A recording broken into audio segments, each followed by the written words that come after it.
It's been quite a week. You've done an excellent job, first of all, Claudia. It was really short notice. Usually it would be much more organized if it wasn't as short notice, but everything kind of happened short notice over the past week and the past 10 days, Right. and everyone's kind of struggling to adapt, so we're trying to go with the flow. Sure, of course. Actually, I found recently a lot of things you cannot make any plan because whatever you plan off, they will not happen, or you need to change in the very last minute. Yeah, precisely. So yeah, I think being adaptable is definitely one of the biggest attributes you can have right now. Exactly. Yeah. All right, Andrew. We've got, so let's just see who else is in here. Someone raised their hand. Jamie's requesting mic access. I'm going to hand over the mic to Jamie. We have provided Jamie with a mic. Hi, Jamie. Hey guys, can you all hear me okay? Oh, here, let me turn on my, there we go. Hello, everyone. Oh, look, Hi. Andrew got in too. Andrew. Yes. Sorry, we had some hiccups on this side. Lingy's extremely busy. He's also on a company call at the moment, so yeah, it's a bit of frantic. All right, what's up?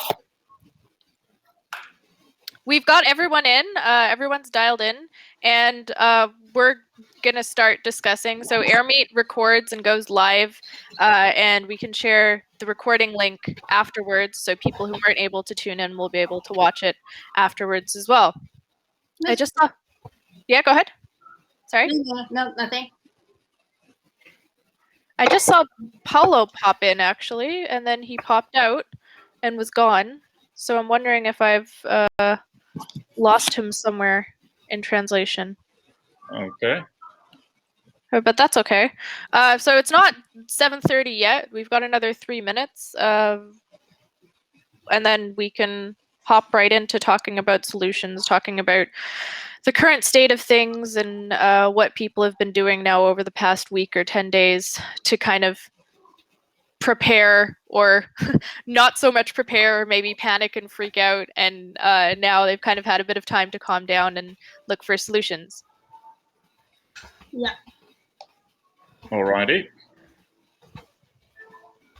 Yeah, I think I was actually yesterday, I was having a little discussion with my wife, and we were staying at a small little hotel, and we are kind of asking, like, if you were in this guy's shoes, like, what do you do how do you for lack of a better term, how do you pandemic proof some of these more legacy style businesses? Like, what can you do?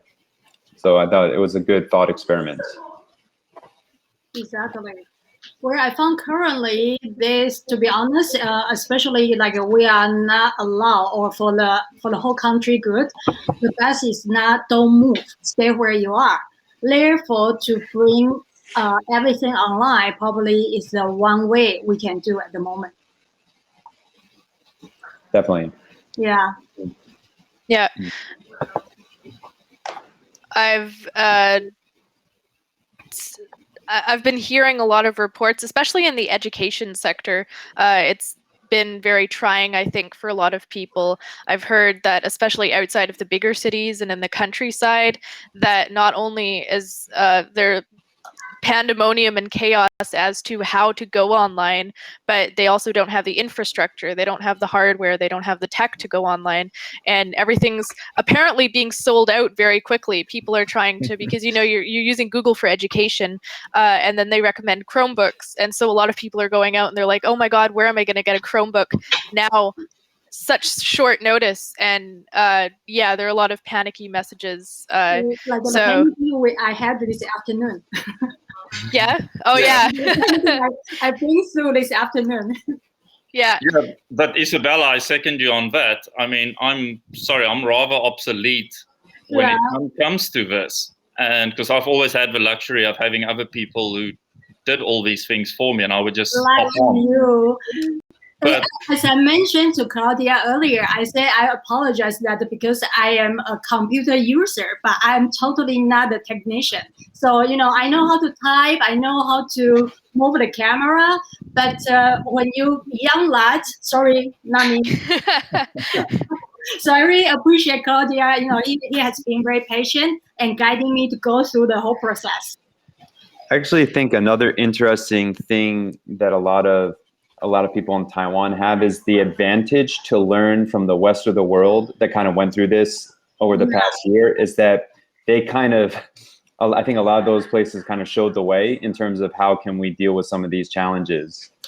So it's not like we're looking completely into the unknown, but yes, I mean, that doesn't take away, all the different challenges that there are. But I think, especially even if you just go on YouTube now or Facebook, you can find a lot of information for some of these different things.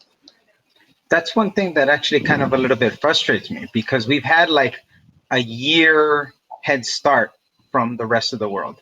Like I'm from Bolivia, but I grew up in the United States, and my family's over there now. So like my sister, and they were out of work from like May to February of this year. And so they had to transition to digital, and all the schools, they had to learn how to do it. We had 1 year to prepare. And I guess maybe there was a sense of, I don't know, arrogance, but the sense of like, all right, Taiwan is doing such a great job in protecting us. It's not going to happen. It's not going to reach here. They have a vaccine now, so we're okay. We're in the home stretch. And then all of a sudden it just comes this past weekend, and now they're stuck. So I think they actually should have been a little bit more proactive, not just for the pandemic, but in the past 5 years or so, just moving to digitally. Those that can, education, definitely. Yeah, absolutely. So on that note, I think we've hit 7:30 now. But on that note, which was a good starting point, I was just going to introduce, to everyone who's tuned in now. We've decided to do this fireside chat just in part, mainly, it was pretty impromptu, so we didn't have a lot of time to organize, but in part because the entire situation here in Taiwan right now is pretty impromptu. Everyone's been kind of struggling and scrambling to get things together, and a lot of businesses have been struggling moving from offline to online. A lot of institutions, educational institutions especially, have been struggling in the same way. And we want to look at what's going on right now, discuss what industries are being the most affected, and see if we can somehow brainstorm great solutions and give tips and strategies for businesses and institutions who are struggling to move from offline to online. So we've got 3 great speakers here. We've got Russman, Priya, and Isabella. I don't know, Russ, you probably prefer people to call you Russ, maybe.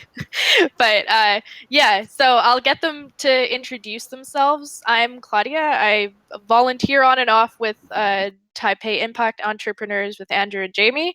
I run my own business, Lemoncube. We do digital marketing, and we're also dabbling in e-learning and ed tech as well. Yeah, I'll let everyone else introduce themselves as I go along. So, Andrew, how about we start with you? Yep. Okay. Thanks, Claudia. Thank you, everyone, for joining our Impact Entrepreneur event tonight. Like as Claudia said, very last minute and impromptu. I just also want to say thank you to Michelle Bradley, who actually instigated the whole thing. We've got 3 events, tonight's event and 2 more events on similar topics. Just also on the same note, tonight we have 3 speakers from 3 different industries whom we asked to share their experience. And education is obviously an industry that is massively influenced by going from offline to online. We don't have anybody specific talking on education tonight, because on Tuesday, Michelle Bradley is going to do a whole event just based on the education sector. So yeah, so we're just trying to balance out the industries that we're covering. Okay, yeah, so I'm Andrew, and I do business consulting work. I'm very old school as such. I prefer sitting in front of people and looking at their businesses and their financials while I'm there. So for me, this is also quite a big shock of suddenly having to figure out how to go online, where I'm just so used to offline things. So yeah, I'm looking forward to learning from your experiences. Jamie? Yeah, I mean, I won't belabor this. I think everyone knows who I am, but just quickly, I'm Jamie. I'm one of the admins in Taipei Impact Entrepreneurs, and I also run my own business teaching Taiwan-based expats and professionals how to speak basic Chinese.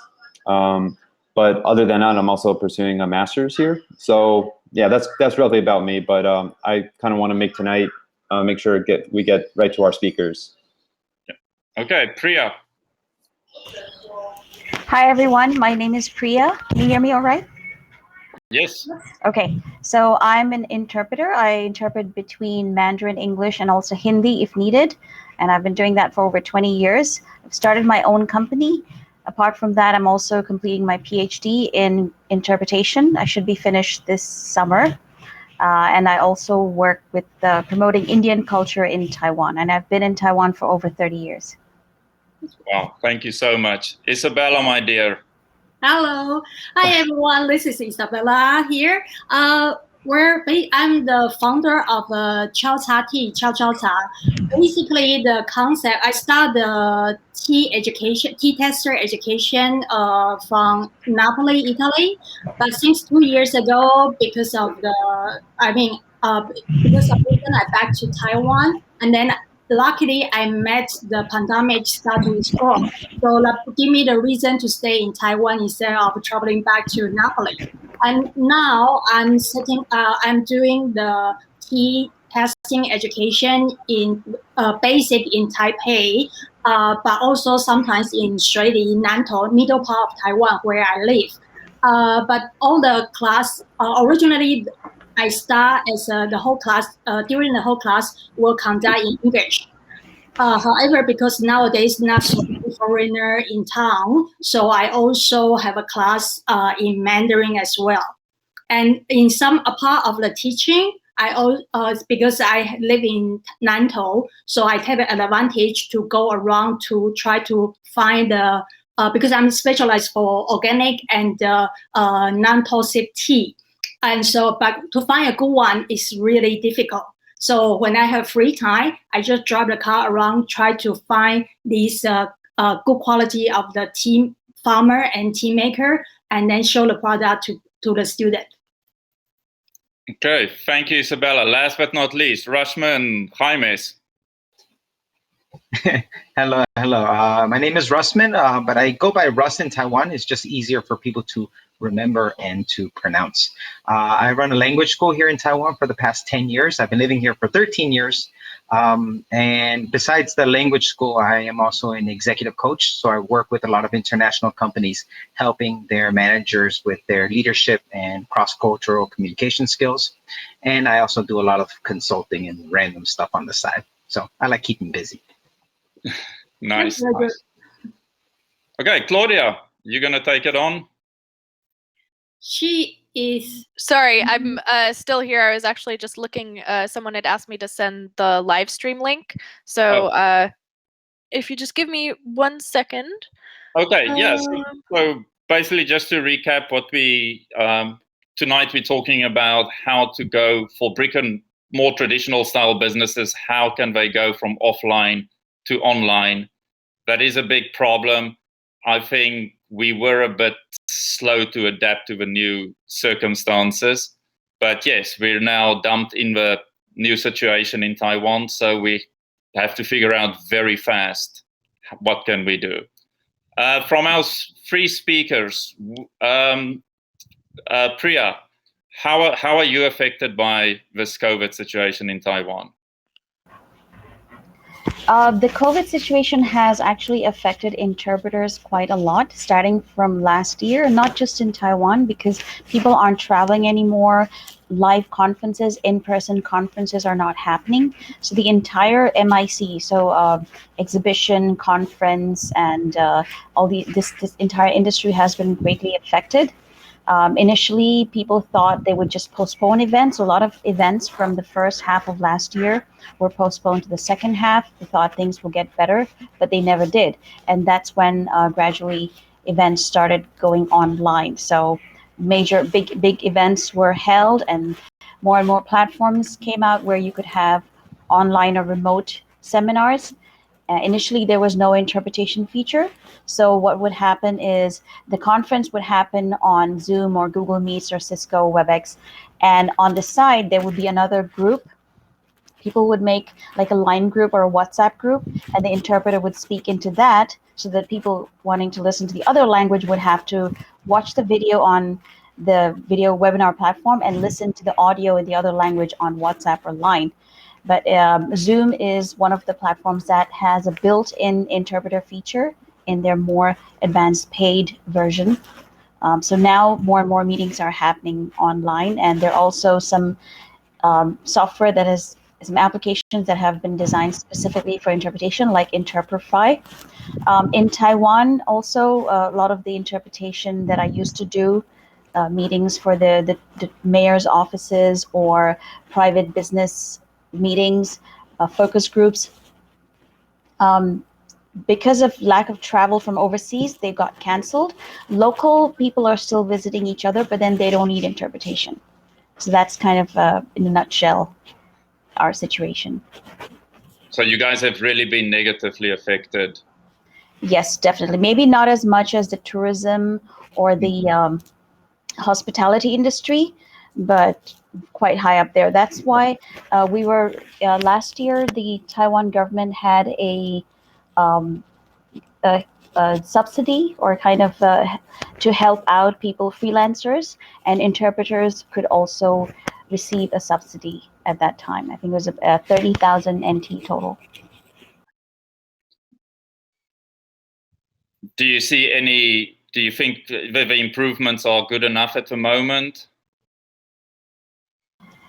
Improvements. People are adapting and coping. I think there's nothing can beat a face-to-face meeting, I think. So, I mean, we're just trying to make do with whatever resources are available, and just try to make sure the world keeps moving with the new normal, like the mayors like to call it, or the Minister of Health likes to call it. We're all living in a new normal, and we don't know if it'll ever go back to the way it used to be. Yep. Okay, thank you. Isabella, earlier you did touch sort of on the impact it's having on your business. Can you elaborate a bit more on that? We're actually, as Andrew, you know that I basically I started the tea testing education from Taipei since last year, and luckily or not luckily, when the moment I planned to start, that was the pandemic start. And so, like now, this year, it happened. It getting serious in Taiwan. To be honest, it's not surprised me, because I already know since last year. That's why since last year, I kind of bring the business half on internet.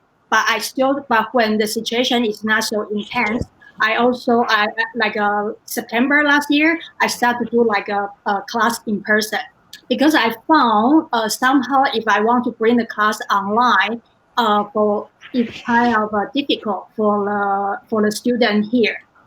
Perhaps because they found it's kind of a hobby class, not like a education class.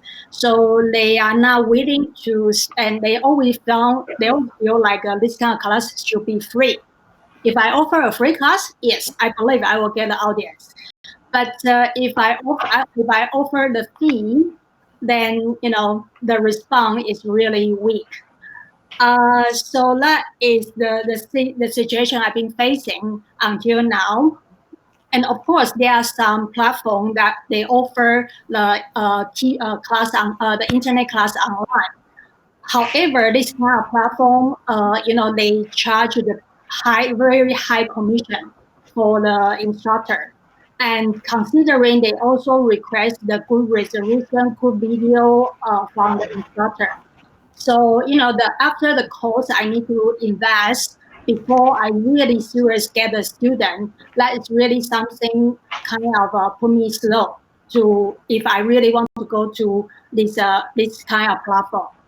And so that's why until now I still work like play with the flow. to see, what the situation is, and then we start to do some adjustment according to the latest situation. Okay, so you're not immediately jumping at going online. No, because since I started tea business, to do things online has been my goal. However, until now, because as I mentioned earlier, because I have some technical issue, because as I say, I'm a user, I'm not really an IT person. Therefore, the skill kind of slowly me down to bring the whole idea or whole process to be online 100%. Yeah, so that is the whole thing I've been facing at the moment because of the IT issue. Gotcha. I think I'm in the same boat with you there. So but you have some help. You're very lucky to have a lot of people help you, and I have to, searching. Shame. Russ, on your side, what impact is the COVID having on your business? Well, fortunately, I was talking to Claudia about this before we got on. I have a tech background. So I used to be I have a computer science background.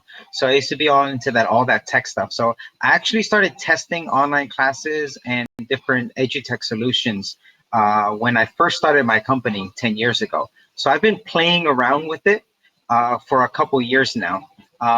So I think that is one entry barrier. Isabel, you're absolutely correct for all teachers, for anybody in this, but it's now at the point where we have to learn. We have to actually put the man hours in sitting and learning and figuring out how all of this works. One of the frustrations that I've seen from the people that I mentor and the people that I teach is that it takes time. It takes time to learn all of this, and once you learn it, something new pops up. And something new pops up, and something new pops up. And that's just what keeps happening. As I said, I've been doing this for a couple years now. And right now, the platform that we're using now for our online classes, it's actually version 3. So I've been refining it over the past couple of years. So now, fortunately, it was okay. So for us, the move to digital was just telling all our staff, okay, everything's online now. And all our teachers are prepared, and all our staff was prepared. So we were lucky in that situation. But now I'm helping out a bunch of people who were not as lucky as we were with this, and that's presenting its own challenges. So right now, what I'm trying to do is the business owners, they have their own challenges to deal with, and we need to realize that for them, it's going to be a long road, and unfortunately, it's going to require investment, as Isabel pointed out. There are a lot of platforms out there. There are a lot of free resources out there, like Google Hangouts, like Airmeet, and that stuff. But there is a lot of cost that goes along in learning how to do that. There's staff helping you out run stuff behind the scenes. There's lighting, there's microphones, there's cameras. There's lots of cost that has to go into it. We can't overlook that. The other part that I think right now is more important than our owner's cost is the public, because the public now has to be trained to accept some of these online services. They have to learn how to pay for these services online. They have to learn how to accept that some of the stuff that we're used to from offline won't really function online. And I'm speaking very vague because it varies vastly by industry. So let's take, for example, the tea industry, Isabel, right? Part of your service is sitting there and making the tea and smelling the tea and pointing out different aspects about the tea, which is something that is practically impossible for you to do offline, because the color is different from if I show you the tea that I have in my cup. You won't be able to do that as if you're there face to face. So what we actually have to do, we actually have to take our business and we have to figure out what aspects of these transfer over, what aspects of these do not transfer over, and abandon those, because we can't focus on things that are not going to transfer over. But also we have to take advantage, what benefits do we have that the digital platform gives us that the offline platform doesn't give us? So the fact that, Isabel, you can now reach 1,000 people giving a lesson about tea, that is something that you should look at and say, oh, that's right. More people can know about you. So we have to look at all three aspects: the stuff that can transfer over, the stuff that is impossible, but most importantly, what does digital give us that offline doesn't? So I would focus on that for everyone. So I'd like to hop in and pose a question to our three speakers, but just anybody who's listening, which is over the past year, a term kind of became pretty popular, which is this idea of pandemic proofing your business. So obviously this is very different from industry to industry, but just for the sake of kind of, let's just say, a thought experiment, what do you think are the common aspects or the common traits of a pandemic proof strategy for a business? Priya?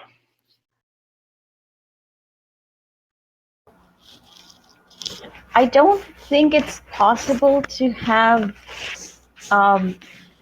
pandemic proof or anything proof, because things happen so unexpectedly. I mean, like 2 years ago or a year and a half ago, we never expected this to happen.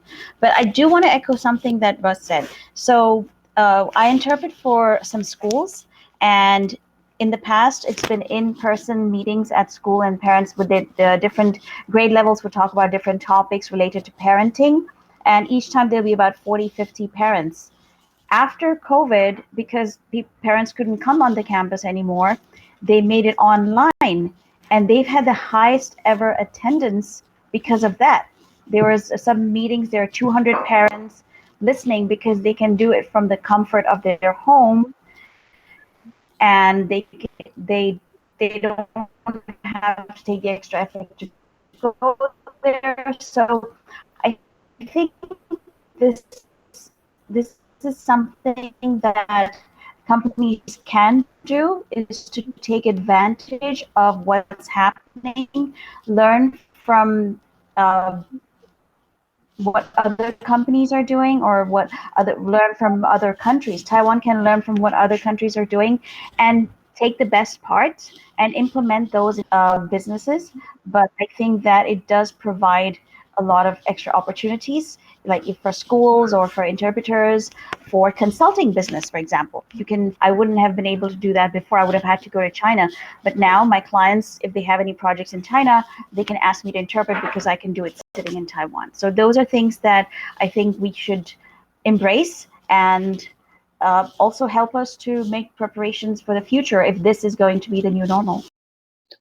I'd like to hop in very quickly based on what you said there, Priya, but that also now opens up competition from all over the world for, let's say, someone like you. So isn't that going to be driving the price point down?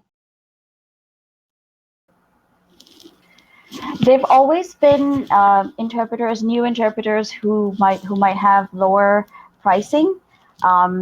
There are websites like Interpreters Travel who used to offer telephone interpreting. So this has been around, but I think although it might increase the competition, but it also increases opportunities. So if I have clients who like my work and they would like to work with me for Mandarin English interpretation that they have in Europe or in China or in other Chinese-speaking countries, they'd be willing to have me work remotely. And so I think it also depends on quality. If you are providing good quality, your customers will stay loyal to you and will not shift to other people because they offer a lower price and because they are available. It takes extra pain to find a new provider or train the new provider to do work that another interpreter has already been doing, and you're never sure about quality. So I don't think regular clients or big important clients would shift their business to other providers just because of the ease of doing it over the internet these days. So just to interject there really quick, someone from the audience, Jeffrey, was saying this opens up collaboration as well as competition. So it doesn't necessarily mean that people are going to compete against each other, because a lot of people are going to need and utilize these services. So perhaps people can put their heads together and collaborate. Yeah, just to quickly chime in, attendees if you have any questions whatsoever, up at the top right, there's a raise hand symbol. So you can raise your hand and you can ask a question, or you can type in the live chat the way Jeffrey just did. Yeah. Excellent point, Jeffrey. That's actually what happened to me last week. Someone who is also an executive coach overseas, she reached out to me saying, hey, maybe we can collaborate on this project that I have, because she knew that I had a lot of experience with this type of situation and she didn't have that much experience. So this was a thing where she's bringing a case to me and we're sharing this, and then it's like, all right, if we do good on this case, then we can continue this in other cases and we can collaborate. And I've never met her. I've just met her on a Zoom call like this. So definitely great point. That's very good, because I found somehow, perhaps as you all know, I'm originally from Taiwan, and somehow my experiences show me something different, because I used to live abroad in Western country doing business, etc. So I'm kind of understand, people, it's possible for people or company collaborate each other, kind of work together as a team. However, in Taiwan, sometimes, I don't say 100%, sometimes I found that people kind of intend to try to take advantage from your experience or your knowledge, and they considering it's for free. And once they get the central point of what you have there, and they just go away and then create their own one. And that really kind of hurts. Well, that's just business. People will copy and steal nonstop. The best thing that you can do is to innovate, implement, and execute very fast. You just have to be faster than them. Let them copy all your old stuff. Let them do that. It actually works in your favor. Don't worry. You need to be one step ahead of everyone else. That's it. Just stay a step ahead of everyone. Yeah. That's true. But just only a little bit something for this. At the moment, I live in the small village here. And I found people here, they really, as we mentioned before, like we're talking about professional things like that. But I found people here, quite often they not really respect the professional. They always, I know they want something from my experience. They have a project going on, and they just like, okay, Isabella, I'm going to do this. What do you think? What can you do? And when I offered the stall, and then I saw, okay, we are going to do this project together. But then right away, the next day, they find someone else locally, I don't know, somehow cheaper or something, and then to do the job. That's the key thing right there. It's not that they don't respect, they're just not willing to pay. And it's a little bit what Priya said before. It's like a race to zero. Who can do it the cheapest at the lowest, at the cheapest rate possible? They're fighting for that. They're just not willing to pay. And that happens to me all the time. So like one of the things that I do, my entrepreneurship program that I do it for free. I don't charge any money for it, but I never take any Taiwanese clients. Because they won't value it. They just won't value it. Even if it's free, it's completely free. But they'll just waste my time, honestly. And I've had that happen to me a couple of times. We're like, all right, let me help you out with your business. And then it's like, oh, some excuse, I'm busy, blah, blah. I'm like, all right, cool. I fully get it. I fully understand your point, because, as I mentioned earlier, they kind of take away your idea. And that's why nowadays when they mention, Isabella, I have a project and maybe you can give me some suggestion, then right away I say, okay, I'm charged this fee. If you are willing to pay, then we talk. And then they just fly away. They change. Can I jump in, because I don't think we answered Jamie's question about how to pandemic-proof your business. Actually, if I can just tweak the statement quickly. So let's just say, for example, Priya just mentioned that maybe it's not possible to proof anything. Let's say if that's our premise, then let's just say we took a time machine back 6 to 8 months ago, where maybe we're 3-4 months into this thing and we're starting to learn, okay, these are the type of changes. If we went knowing what we know now, regardless of what business or industry you're in, what do you think are the must-do things you need to do when it goes to taking your business on? One thing that jumped out when you mentioned earlier that that hotel example and how they would be stuck. Many people are very confused about this move to digital because they think move to digital means selling. Move to digital doesn't have to be selling. Move to digital can be improving your communication among your team members, having people around the world working for you. Even though your business is Taiwan, you can have people around the world working for you. If you have an Airbnb, join an organization that from other countries that promote your place here in Taiwan when people eventually do travel. So it's about communication, it's about strategy, using digital to increase your branding, increase your promotion during these times. And most importantly, my main business, training. Your staff has to be trained how to handle all of this and how to improve themselves so that when the clients do come back, you're at another level where your competitors are not. So move to digital working online isn't necessarily about sales and making money. It's about improving your business, being more efficient, cutting costs, and just having a better product overall or service. Yeah, and to bounce off of what Russ is saying, it's really important to think in the long term and not in the short term, because, you know, having the strategy, having all of these things set up, basically, yes, pandemic ready, but you could even drop the word pandemic and just say ready. You need to be ready. And in order to be ready, usually you're thinking long term and not super short term. Now, within the past 5 days have just been so chaotic because people were mainly thinking short term and not thinking long term. So, you know, having those sustainable ideas and sustainable strategies in place in order to be able to pull them out if needed and when needed, that's really the key. Yeah, fully agree. And I think, Isabella, this is where a business such as yours, where you should now start strategizing for when the floodgates are going to open up to tourism again.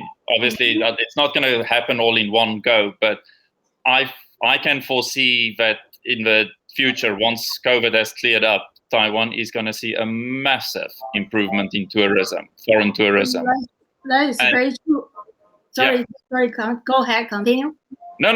But all I want to say is what Russ and Claudia are saying is very true, especially with your business. You know, just stick it out. You know, just to be honest, I really appreciate your encouragement because to be honest, until now, I've been doing this in Taiwan since last year until now. I think more than 1.5 years now, and very often, what I hear from people, the feedback for what I'm doing, they always say, you are so stupid, you know, there's no foreigner, why you need to continue in this of your English speaking tea testing class. And I say, no, I want to continue. I know there's no tourists, but I want to continue. And they always say, oh, you should try to make money from the Taiwanese and you speak Mandarin. Why don't you just do like what every other people do, doing the Mandarin tea testing class, same like everybody does.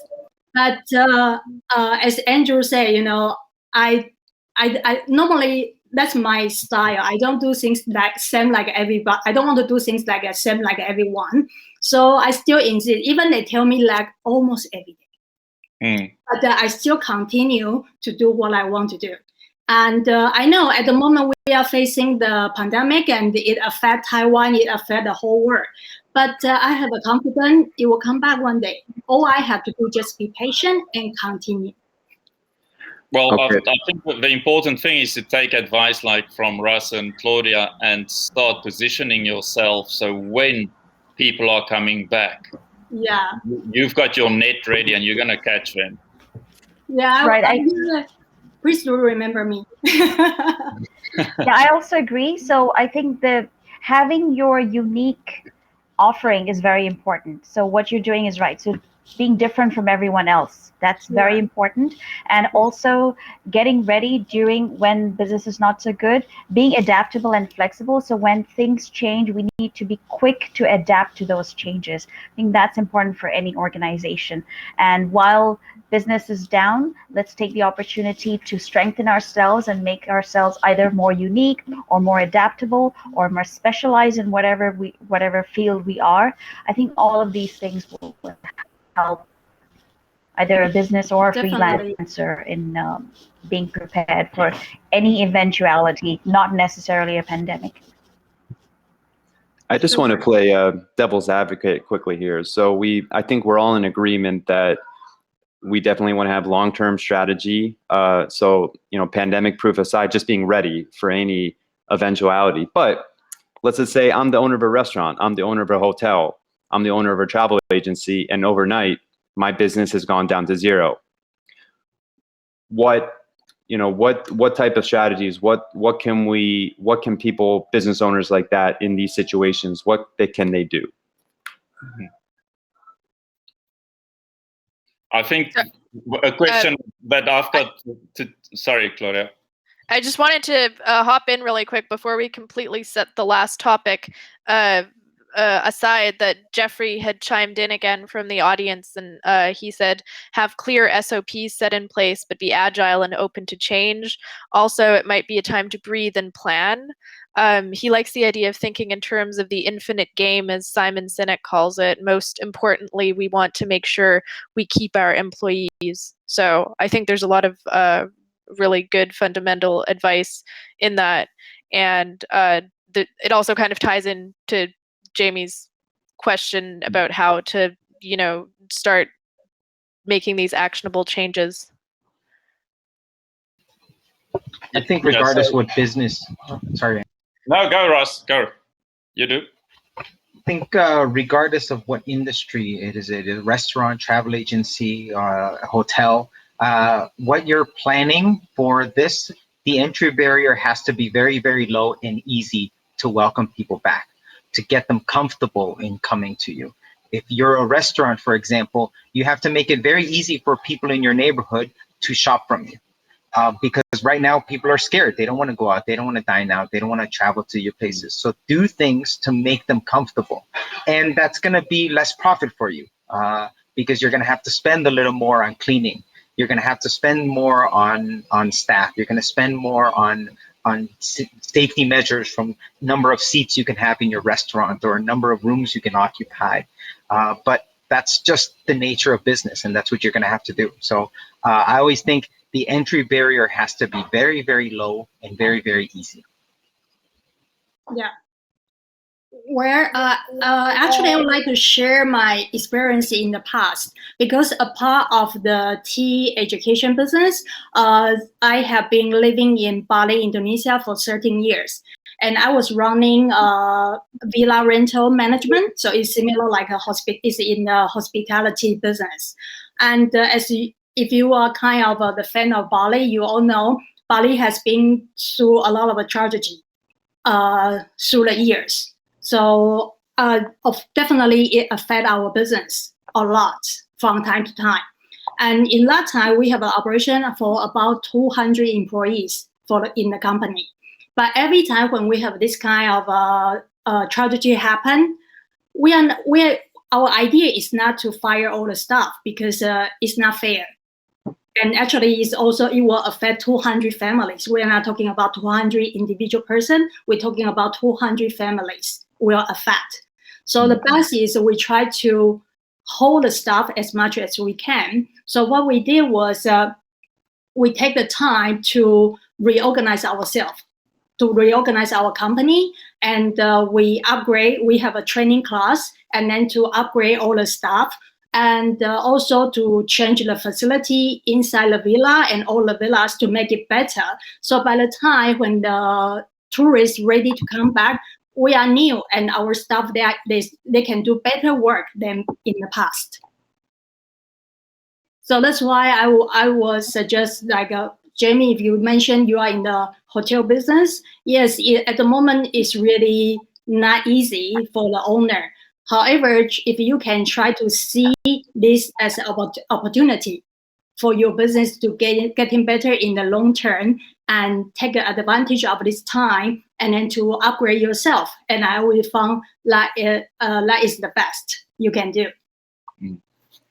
I think a big problem that comes in there is not many small businesses have a cash flow to carry them, especially something like a restaurant where your overheads, your rent is very, very high. Plus also things like you have to purchase a lot of fresh produce on a daily basis. So stock handling becomes very difficult. So that's I think, it's how can small businesses like that overcome these problems by going online? So I think the government various governments have had bailout programs to take the businesses through these very crunchy, like very tough periods, and like they would have to reduce some costs. So I know that some landlords have agreed to kind of waive or half the rent or allow for delayed payment because the businesses are not doing that well now. And so taking the restaurant business online, if providing more delivery options for restaurants, if customers cannot come into the restaurant to dine. A lot of restaurants, the last 2 or 3 days since Taiwan has been on this new lockdown, semi-lockdown, a lot of restaurants are offering delivery services, not only for prepared meals, but also groceries. So the Indian restaurants and Indian stores have started doing that. So that could be an option. For the hotels, I think some of the hotels started getting prepared to be quarantine hotels or quarantine facilities, because you're not going to get any tourists, but you are going to get a lot of people who need to quarantine. And of course, that is going to bring up your costs and it will reduce your profit because there's all the extra.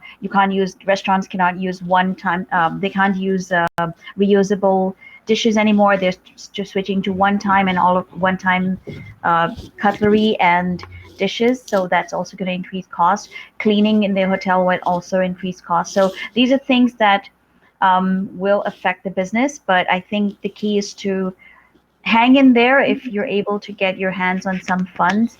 And if your employees are willing to support you through this, I think businesses can do it. And actually, I found, for example, the small restaurant, they could easily, if they are willing to, I think the whole point is, are they willing to do the change or not? For example, this afternoon, I talking to our neighbor who is selling the local, the kind of beverage. And at the moment, she closed down because she worried, the pandemic will affect her family, etc. And I was talking with her on the phone. I say, instead, but in the same time, she worried about her income. So I tell her, I say, instead of you sitting there and worry about your income, why don't you offer the delivery service? And all her attitude is just like, I don't know, it's very typical Taiwanese. They always say, oh, no, it's impossible. Every change is impossible. That's a very typical Taiwanese. They are not willing to change. Because I found, for example, we are in this Shuili small town. And, I know it's very challenging for them to bring the business online. It's a big step. We don't talk about it. However, I see what we have here. We have a Facebook group. We have a Shuili Facebook group. So actually, a lot of people, they selling their product on this little group. So they can, in this way, so for example, the small restaurant, they can sell it. Because basically, you're selling your neighborhood. So if every day they are willing to post, what kind of product I have today, and please order 1 day ahead. So this way they can avoid the storage, and in the same time they can get order online, things like that. This way it doesn't cost them anything. And I mentioned this to the neighbor, and she said, "Oh no, it's too complicated, whatever." She just don't want to do it. I really don't know what to say. Well, that's why I said that the entry barrier has to be very, very low, and it has to be easy, because otherwise no one's going to jump around and do it, both as a business owner and as a customer. Well, actually, this one is just, all she need to do just only post several lines. What kind of drink I have available, in what price, and what time you have to order. That's it. You don't need to do anything. They still don't do it. Even though some of these stores already have a line group of their loyal customers. Right. There's a lady who sells fulaiyu fish in the morning market, and she has a line group because we want to know when she's going to be at the market. So every day she just posts, today I'm going to be in A market, and tomorrow I'm going to be in market B. Right. So the tea shops can do something similar. Exactly. Either a messenger group or a line group. I Yeah. mentioned it to her. I say, how about I do it for you? Because it only cost me, I just type in some words. And she said, no, nobody will order the drink like one day ahead. I say, just do it. You have nothing to lose because you have to make the drink anyway. You have an ingredient in your home anyway. But she just like to worry that she don't have income. In the same time, she don't want to do it. It's some people just don't want to make a success. Just leave it. You're wasting your time on a person. It's difficult. It's difficult to get people out of their comfort. Yep. Yeah. One of the first things you learn as an executive coach is to find out who are the people that are uncoachable and just walk away. Yeah. Yeah. That's very true. That's very true. Quite often, you will see the people, some of people, they really like, well, they enjoy to complain, but they don't want to do any change. Fully agree. I'd like to put a bit of a change in direction, bring a change in direction in here. So I want to talk about the actual transition from offline to online for like the businesses we've been talking about, Isabella, yours, Priya, yours, mine, restaurants. So what must an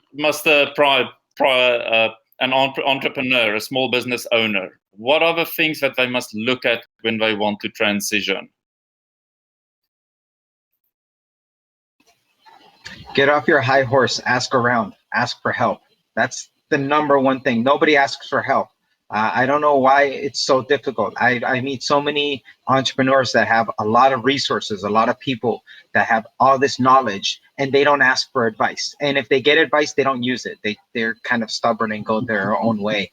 No, just ask for help. When I started my company 10 years ago, I just kind of was like, I didn't know what I was doing. I was kind of just like, I don't want to be an English teacher. That's it. That was my thing. I want to stay in Taiwan and I don't want to be an English teacher. And I'm from Bolivia, so I have a Bolivian passport. So no bushiban is going to hire me. So I'm like, whatever, I'll just do it myself. And then I went around to these local bushibans around my neighborhood. And I'm like, all right, can you guys give me some help? And they saw me as competition. So they're like, no, no, no. And they just kind of pushed me away and gave me nothing. So I was like, whatever, I had to learn it on my own. So now that I see all these people that are struggling, just like Isabel's case, that ask for help. Taiwan is such a great place. There's people here are so friendly, and especially like, I'm sorry, Isabel, but as a foreigner, they bend over backwards for me sometimes. They are friendly. I know what you're trying to say. They are friendly if I have a foreigner face. Yeah. Unfortunately, I have a Taiwanese face. So just ask for help. Someone's gonna help you. If you don't know how to post online, if you don't know how to post in a line group, how to create a line group, ask someone for help. There's a ton of people out there to help you. Even if you don't want to ask, Google, YouTube. I mean, infinite amount of resources of course, in the world right now. That's and people just don't use them. They rather just complain and sulk and whine. That's very cool. I mean, I think this ties into what we were saying, what Priya was saying about people have to get out of their comfort zone. I think culturally, it's very difficult for people to ask for help here, especially depending on the people who are offering help. You don't maybe know where to go because it may result in a loss of face. Once you're asking for help, you make yourself very vulnerable. People know that you're having issues or maybe you're not doing well. So there needs to somehow be a massive change in mindset of, we're all suffering, we're collectively suffering together, and we have to all help each other so that not one person or two people feel like singled out and that they're the only ones that need help. So I've been writing a few blog posts recently and having some very lovely Taiwanese people help me translate them about, remote working tips, how to manage work from home and stuff like that, so that I don't seem like I want to push my ways of thinking onto people, but kind of just like, write content and then like kind of slowly under the table, kind of push it in and be like, oh, look, there's this article that someone shared to me. Maybe you should read it. It's about remote work, or how as a manager you can build more trust with your employees that are working from home and stuff like that. So I think we also have to look a bit at the culture, but at the same time, because the situation's so drastic, sometimes there's just not time for that. So the question here would be like, is there a way of bridging this like really critical necessity now where there's like, you know, time sensitivity with people losing their jobs, losing money. I can't just walk out to like one of the amas on the street here in Wanhua who's been selling, you know, her night market food for I don't know how many years offline and be like, hey, you should get Instagram and start selling to people. She'd just be like, what are you telling me here? So yeah, I'm still personally also brainstorming ways of how to like speak to people about it and how to approach people. I go. I'm sponsored a lot by companies to go into their teams and talk about this cross-cultural communication. So one thing that helps me a lot is telling them, because we always talk about get out of your comfort zone, but it's so hard to get them to do it, especially if you're not there face to face, or especially if they're stubborn and don't really want to. So the way I kind of explained it to them, I said, all right, I'm not trying to get you out of your comfort zone. I just want you to be a little open-minded, and I want you to expand your comfort zone, because I don't want you to be uncomfortable with what you're doing. I want you to be comfortable. I want you to be in that safe space, but I want to expand that a little bit. And I have different techniques, and I work with different ways to get them to expand their comfort zone, to say, okay, like, let me try this, let me take this approach, and little by little, they become more comfortable with it, or they can accept it. So we try to avoid that losing face and try to talk in those aspects, because as soon as you say those things, they kind of tense up and they feel like, oh, no, this is different. This is not something I want to do. And then, you know, I'm right back at the beginning. So I always try to expand their comfort zone, just to get them more comfortable into doing something that will help them and their team members. I think another thing that's worth mentioning is, I think twofold. Number one is having a social media game. So if people have not started now is the time to be doing Facebook groups, to be doing stuff on Twitter, Instagram, or whatever country you're in, whatever's the popular social media forum, to be using it. And one thing that kind of shocked me when I first moved to Taiwan from China is I kind of noticed this pattern where it seemed like no businesses had websites. It was like you either had to maybe go to a Facebook page, or so it always felt, for me, it always found like it was difficult to find information about business. Now I think over the past few years it's gotten easier with Google and whatnot, but still sometimes it's not readily available. So I think now's the opportunity where, you know, get these kind of basic fundamental things. So get a website, get a Facebook account, get a LinkedIn account, get that presence. Yeah. I mean, Jamie, it sounds very straightforward when you say it, but I would say, you know, someone like myself and Isabella, I'm sure I can pull you under the bus here as well. It's me.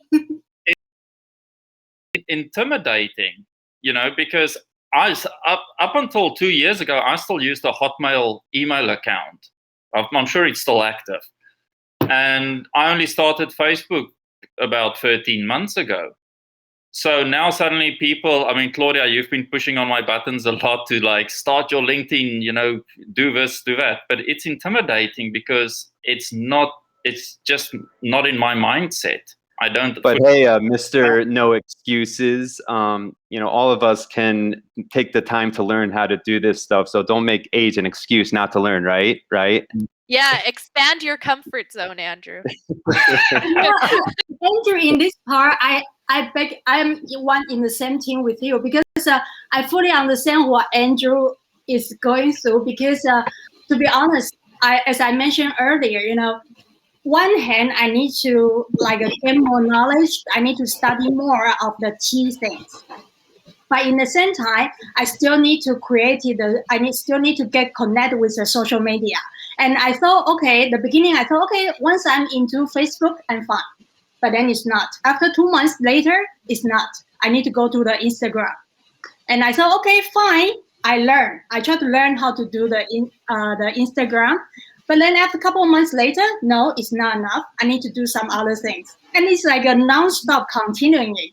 And so somehow it's really frustrating me a lot, because I feel like, okay, one hand I need to do the social media. In the same time, I need to, do the tea research and prepare my class. But then in the same time, I mean, social media not enough. I need to make a website, which I'm not ready yet. I'm not doing yet. It's in the agenda. And then now because of pandemic, okay, I need to do the class online. So I need to do the editing. I need suddenly I need to be a director job. I need to do the director job. I found like, oh my God, it's never the end. I have a really great story about this. So I have this very good friend of mine. She belongs to this big church group.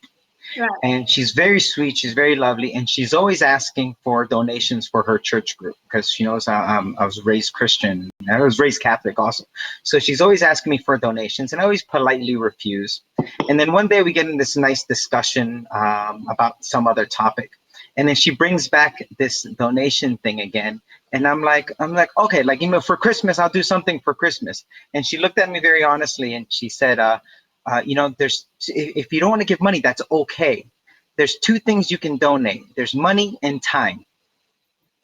And I quickly donated money because I just didn't want to put the time into going to her church and doing all her stuff. So the same thing applies for business, something Priya said earlier, where you kind of have to go in, and this requires resources. This requires investment. So if you don't have the time, or you don't want to put in the time to learn LinkedIn, social media posting, all that stuff, then unfortunately you're going to have to hire someone who knows how to do that can handle that stuff. And honestly, that might be better because they may do it better than you. They have more time to devote to it because it is their business. When I first started, I can't imagine how much money I spent and wasted on advertisements in newspapers and magazines in Taiwan. And those that know business know how expensive those are. And I was doing it all because I had my mindset and I was being cheap. I'm like, I'm spending too much already on this advertisement that I need to do it by myself. And then it wasn't as effective until like 2 weeks after I asked my staff and I asked them, like, why is that, we're not getting any results from this advertisement. It's been 2 weeks. And then finally, one of them stands up and says, well, in Taiwan, we don't do it this way. In Taiwan, we do this, blah, blah, blah. And I'm like, why didn't you tell me that $100,000 ago? Like, what happened with that, right? So that's what I'd say. It's unfortunately something that people have to invest in. Sure. Well, Ross, I fully agree with you. Like, if I don't have the time, then I better spend the money. But my question, the problem I've been facing now, for example, I'm a small organization. I sound like a quite majority of the people doing business here. We don't run a corporate function, a corporate system. So I'm in the small business, and meaning I don't have the big fund or big budget to hire, the big company to doing the job. Then what do I have to do? I understand I need to spend some money, but I don't have because I've been try to interview some of the people who company they are specialized for SEO or social media. However, every time the proposal I receive, the money they are going to charge is like, oh my God, if I have this kind of money, I better, I don't need to run this company anymore. Yeah. So that is something I'm being struggle. I fully understand. I need to spend money to hire some professional professional person to doing the job. I fully agree. But however, every time the proposal I get is like this. That's why until now I thought, okay, I do it myself and step by step. So that's why the problem I've been facing. No. Yeah, I think the government also could play a role in providing resources and ways for citizens to learn these skills. I know it might be difficult for the IE to be able to be on Facebook or LinkedIn or Instagram, but there are successful examples. There's the couple who run the laundromat, and the son created an Instagram account for them, and they would post photos of clothes that this went viral. So if we can show examples like that and show that it can be done, and people shouldn't be scared of trying it. So I know the government does have a few like digital literacy for elder citizens, things like that, but it doesn't go into the grassroots. That's why you still see all these Taipei and these disinformation, disinformation posts being spreading around online. All of these things are that the government are something that the government, maybe at the grassroots, like the different borough chiefs, the lijiang, they can go into the community and teach their citizens, number one, how not to spread disinformation, and number two, how to use these tools to help their small businesses. I think this could be, I mean, we're doing it on Facebook. You're doing it for the entrepreneurs in the foreign communities. Someone needs to do this for people at the grassroots. My father is almost 90. He has a YouTube channel. He posts his lectures. He's a professor. Wow. And a few years back, he learned how to post lectures on YouTube so that he can spread his knowledge among the people, because otherwise he would be retired, and he hates retirement. He just wants to continue teaching. So it is doable. My mother, on the other hand, it's very difficult to get her to try anything. So you'll get both kinds. So I spend a lot of effort every day to teach her how to use WhatsApp or make a call on WhatsApp. So now she's able to call her sisters and brothers on WhatsApp and add people to a group and turn on and off video. So it's gradual baby steps, I guess, will help everyone, I hope. Interesting. Yeah, okay. absolutely. Sorry, can I just cut in for just one second? I'm not entirely sure if this will take the mic away from Jamie, but Paulo has actually asked for mic access. He raised his hand, so he's been raising his hand for quite a while. I'm going to give him the mic access. Master Lissing, how are you? Hi, Paulo. Are you there? Yes, I'm here. Hello. Hello, Hi, Master Paulo. Lissing. Hello, Paulo. Sorry. Yeah, I didn't know how to properly raise a question. That's why I just saw the raise your hand thing. Oh, I can see Jamie as well. Yes, I just invited Jamie back to the stage. So Paulo has the mic, though. Go ahead, Paulo. Oh, I wanted to leave the conference. That's why I wanted to give some of pieces of advice. So I guess so far what we're saying is that the piece of advice for anyone who wants or who doesn't want to do anything related to online or digital is that if you don't want to improve, you're out of the game. You don't belong to the future. We also mentioned about starting cheap, and cheap is as cheap as if you own a phone, then you can make things work. And one of the examples that you can do is, for example, if you own, let's say, a restaurant, but you failed to start your own social media account, you can actually just set up like a QR code outside your window that says, "We take in line orders." Scan the QR code. You don't need to be physically present. You can be like 6 feet away from that huge QR code where people could scan it and order food from you. And then that's for the neighborhood restaurants, or you can do Facebook Live. I'm sure one or two people will order from you. At least it will save you. It will give you some revenue. It will give you some money to maybe pay for the day's electricity fee, or at least it will recover some of the costs that you may have purchased beforehand. I mean, you can do if the only recipe for success is making yourself hungry, if you're really on the verge of losing whatever you have, you will basically think of anything. If you say you cannot do social media, then you don't belong to the future.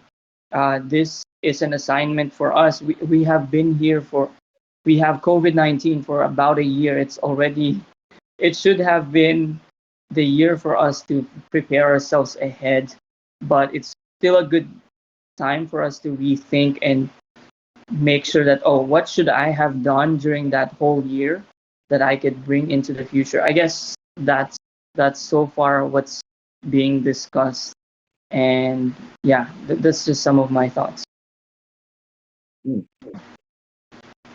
Thanks so much, Paulo. That was really insightful, and it's really good to always hear from people that you can do more with less, no matter how small your budget is. That as long as you have a phone and as long as you can like cordon off those little bits of time to work for yourself, that you can put content out there and do what you can, because then at least you know that you're doing what you can, right?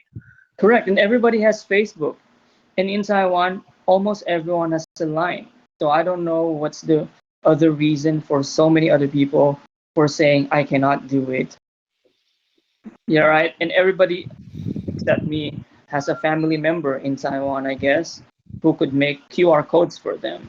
Uh, things like that. Or at Well, I least think share skills, you know, if you don't know where to make QR codes, I'm sure Neighbors, you you can yeah, exactly. You can ping someone and be like, you ask know, for can help. you point me in the right direction? And then we come back to the question of asking for help, right? And for example, if you are tuning into this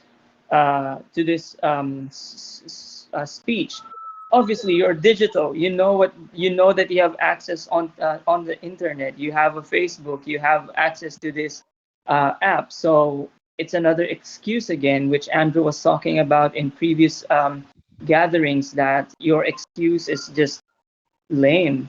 So yeah, maybe people, we really need, especially for those who have a job of consulting, you really have to tell them you don't belong to the future. I cut you off. If you already say no, then I will try one more. If you still say no, you're wasting my time. Yeah. That's I very think cool. I think something that kind of comes into play here, like, okay, Paula, I agree with you. Yes, we can just take our phones and do little videos while we're walking, and like Jamie does, and I do it as well. And yeah, just press post. But I also think there's quite an intimidating aspect, such as the perfectionism aspect, especially when it comes to branding, for instance. So everyone's going crazy about you must do branding. Have you Claudia, seen my last video? do you want to talk Editing. about it? But If you Claudia and myself had some discussions previously, and it's something we are thinking of working on, is how to bring out economical services for people in regards to, say, branding, for instance, or business consulting. Because getting basic branding done is very expensive, and people expect your branding to be perfect. And for small people like myself and Isabella, we cannot afford to start paying 50,000 NT just for branding, for a bit of a logo and some slogans and some Exactly. Yeah. cross-platforming and stuff like that. And that's the basic model. people And can forgive you if you have people can forgive you if you have bad branding, if what you mean of branding is logo, video quality. If you're kind enough to people, I'm sure people are going to buy your product.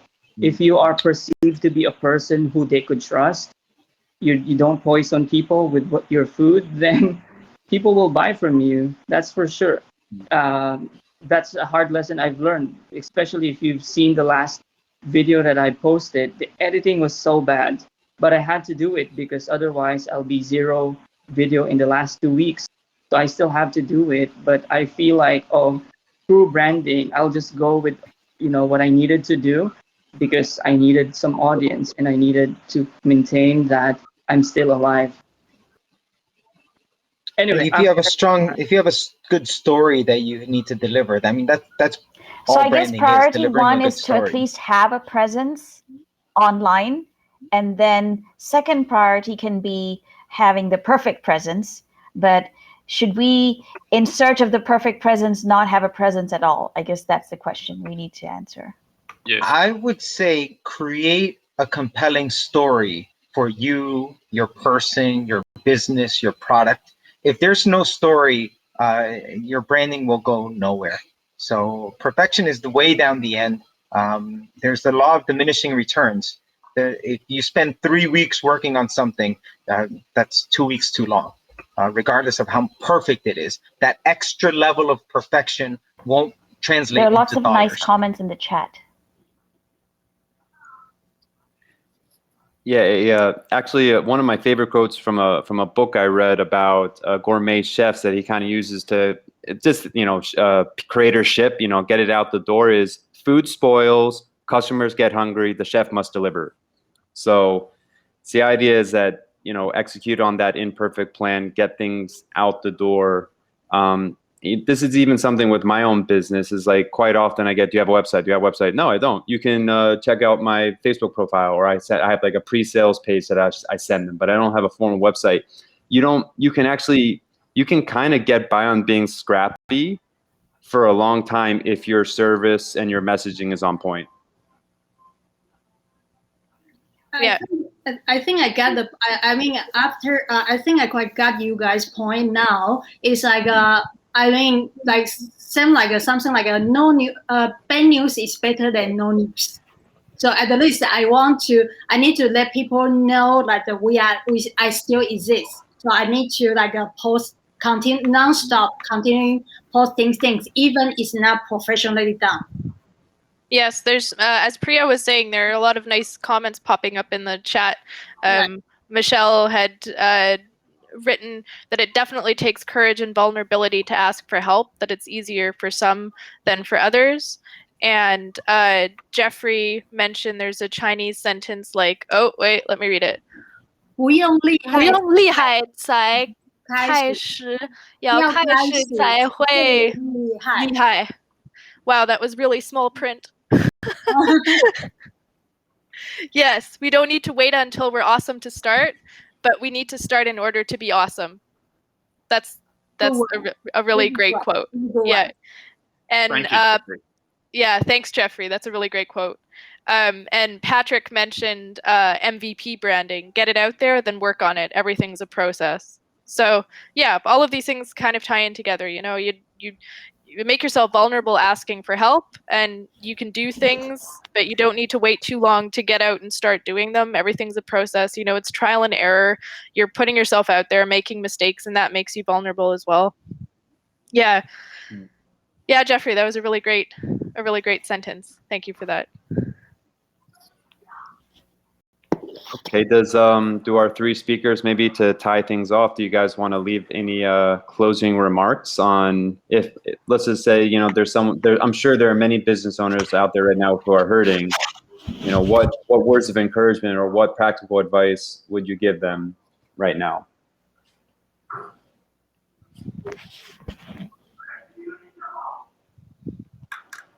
In Taiwan specifically? Sure, yes. Follow the government rules. Just stay low until the 28th. Don't go out and do anything, but do everything you can do at home or at your home.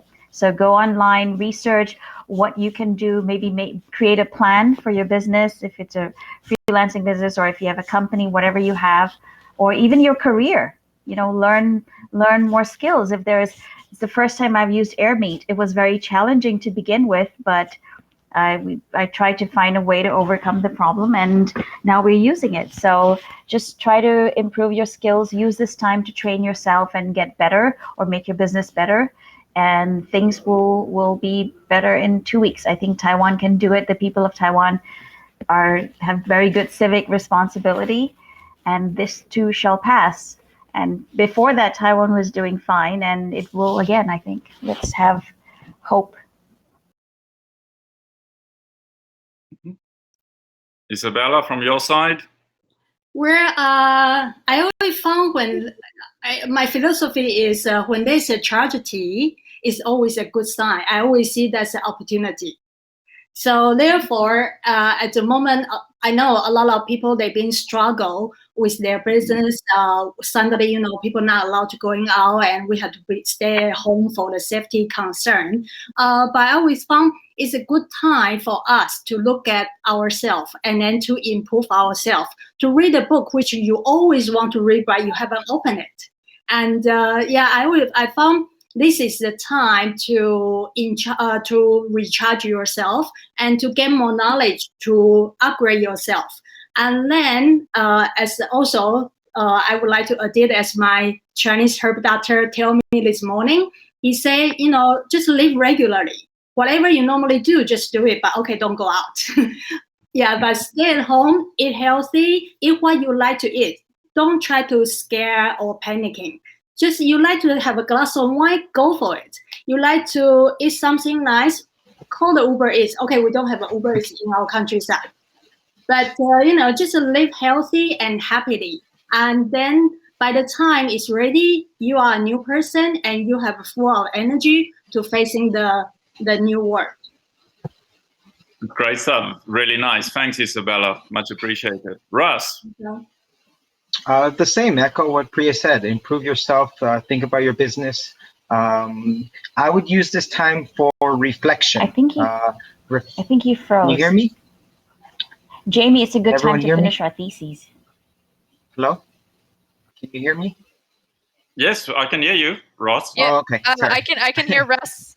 So Oh, okay. I don't know. Sorry. Yeah. So as I said, reflection. Reflect back on yourself, regardless of what business you're in. Also reflect on your own coaching, managing strategies, your own company culture to see, are you ready to move forward? What areas do you need improvement on? And whatever you need help on, ask for help, because no one here is looking down on you. Everyone here is very friendly. And if you have any questions on something, there are a ton of resources out there. So definitely, the move to digital does not, as I said, does not necessarily mean sales. It just means on improving your overall process and efficiency and making your company better. And part of that goes through company culture, which is looking forward. As long as your company is looking forward, not looking in the past, you will be okay. Great stuff. Great. I'll quickly chip a last thing in there, and then Claudia, either you or Jamie can wrap up. I've been through many crisis situations in business before. This is actually quite a kindergarten one for me, really. But in honesty, the best advice I can give to any small and medium business owners, when you hit a crisis like this, immediately do stock take of what you have in hand. Don't go and sit and think of, oh, if only I had money, I could survive. If only I had this or that, I could get through it. Don't rely too much on, say, for instance, government grant or funding. If you come, immediately take stock, take what you have in hand and make use of what you have. You'll actually be surprised. We normally sit with a lot more than what we know. I'm not just talking about money. Like Russ said, we've got a lot of resources that we can tap into, and it's free. So just go for it. Don't panic. Just dig into everything, the things that's out there that we have. Yeah, exactly. If I could leave everybody, oh, sorry, Claudia. If I could just leave everybody with one thing that I like, and this has been in my mind today because a lot of my fellow teachers, a lot of my friends have been without jobs because some schools have just stopped classes because they have not moved to online classes. So they're without income right now, and they're foreigners, so they're not even going to get any vouchers or anything. So one thing that I would say, we should all take this opportunity to teach someone something about LinkedIn, about Facebook, about Instagram, about line groups.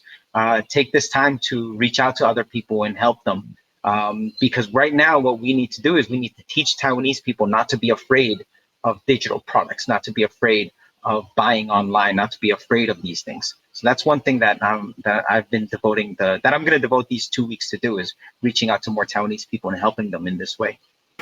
Yeah, same here. I totally agree with you, and I'm trying to do the same as well. And I'm utilizing my spoken Mandarin's pretty good. My written Mandarin, I haven't used it in a long time, so I'm getting back into it. I'm trying to write little microblogs, but definitely getting native speakers to like proofread and stuff for me. So yeah, I definitely want to insert that type of, awareness raising into the community. I was just going to read off a bit from the chat. The chat went kind of viral. So Patrick had said that COVID caused him to move out of STEAM education and into manufacturing. So he's saying when one door closes, another door will open. So, you can go from anything to be it something that's completely different from the thing that you're going to go into next. There's still opportunities, and if you're looking for them and you're open to them, the opportunities will come. And speaking of jobs, Michelle who I know personally, actually, she works for ViewSonic. She's a community manager for ViewSonic. If anyone's looking to get into EdTech, ViewSonic is hiring, and I know from experience that ViewSonic has a really awesome office. So if people are looking for job opportunities, definitely get in touch with Michelle. Let me continue down the... How do we get in touch with Michelle? All right. Let me just ask Michelle if I can connect you with Michelle afterwards, because I'm connected with Michelle. Perhaps she wants to come on and say something. You guys can feel free to continue talking. I'll ask Michelle if she'd like to pop on.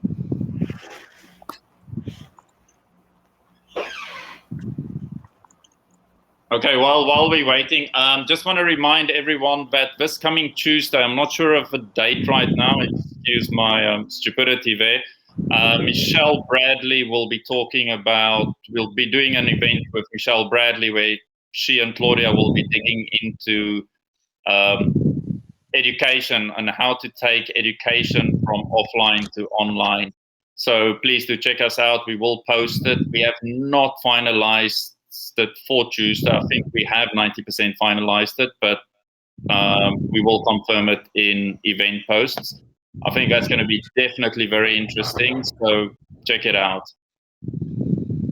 Hi, Michelle. Hello. Hi, I'm getting used to the. Nice to see you too. I'm getting used to the whole working from home thing. So, so for anybody that would like to add me, you can or message me about a job opportunity. You can just add me through LinkedIn. If you just type Michelle Hu and VSonic, my name should pop up.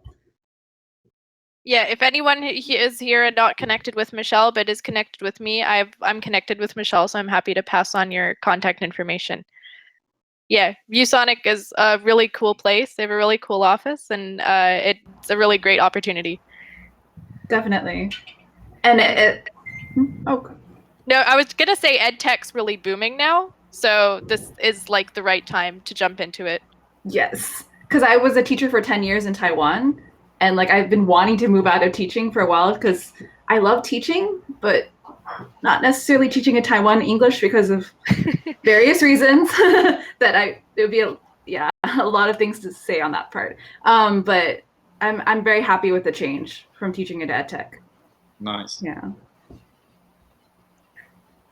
Yeah, Patrick saying he hears that with the teaching comment, I believe.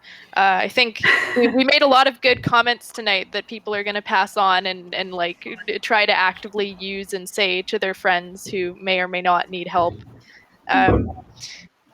Yeah, so Patrick also mentioned that he's been struggling with cultural nuances. Marketing and branding aren't their strengths, but I can also imagine that like marketing and branding aren't the strengths of many people. So yeah, reaching out, asking for help, it's just a place to know where to start. If you're hurting, you're looking for a job, ViewSonic is hiring, and there are a bunch of places that you can look. I know All Hands has a job board, and I recently commented on one of their posts to ask, are the jobs going to be remote at all? Is it going to be, is there going to be like some sort of tag that says if the jobs are remote, okay? Because what I've also realized is when you're looking for job opportunities here at a lot of the times they won't be remote, or even if they're like open to being remote, it won't really be very obvious when you're looking at the job posting that you can work from home, or that you can at least work from home for like a time. And I think that's really important to list now, because now we're in this phase where people need to work from home, or where it's best to work from home. So it should definitely be a category that pops up on a lot more job postings here. Alrighty, great. Does anyone have any other questions? I'm scrolling through the chat, looking to see if any of the attendees that are still in here have any questions that they want to ask the speakers.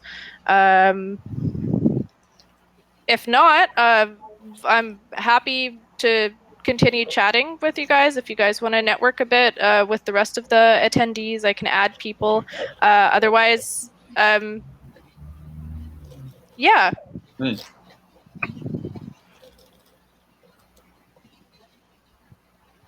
I'm just waiting a bit to see if there are any questions. So I thought ViewSonic made monitors. They do. ViewSonic go into EdTech? I'm on the spot here. I want to say 2016. Okay. but don't quote me on Been that. some years. But No, it's okay. So it's been some but years. it's relatively recently. And right now for VSonic, they have the interactive flat panels, so the digital whiteboards. So we have the hardware. Oh. And then, or maybe 2016 is when we moved into the software. Sorry.